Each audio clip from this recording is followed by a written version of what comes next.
Taste the Daily.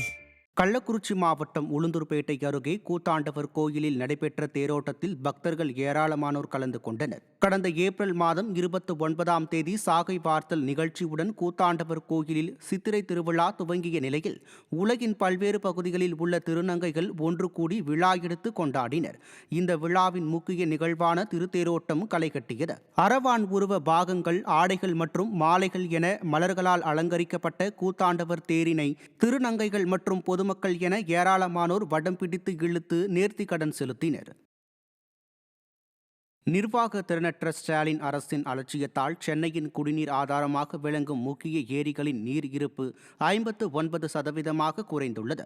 தமிழகத்தில் கோடைக்காலம் தொடங்கியுள்ள நிலையில் சென்னையில் வசிக்கும் மக்களின் குடிநீர் தேவையை பூர்த்தி செய்யும் முக்கிய ஏரிகளாக செம்பரம்பாக்கம், பூண்டி, சோழவரம், புழல், வீராணம் ஆகிய ஏரிகள் உள்ளது.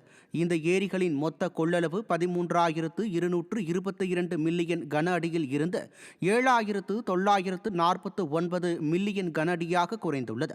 அதன்படி செம்பரம்பாக்கத்தின் கொள்ளளவு 3,645 மில்லியன் கன அடியில் இருந்து 2,319 மில்லியன் கன அடியாகவும், பூண்டி ஏரியில் 3,231 மில்லியன் கன அடியில் இருந்து 1,572 மில்லியன் கன அடியாகவும், புழல் ஏரியில் 3,300 மில்லியன் கன அடியில் இருந்து 2,950 மில்லியன் கன அடியாகவும், சோழவரம் ஏரியில் 1,081 மில்லியன் கன அடியில் இருந்து 140 மில்லியன் கன அடியாகவும், வீராணம் ஏரியில் 1,465 மில்லியன் கன அடியில் இருந்து 597 மில்லியன் கன அடியாகவும் நீர் இருப்பு குறைந்துள்ளது.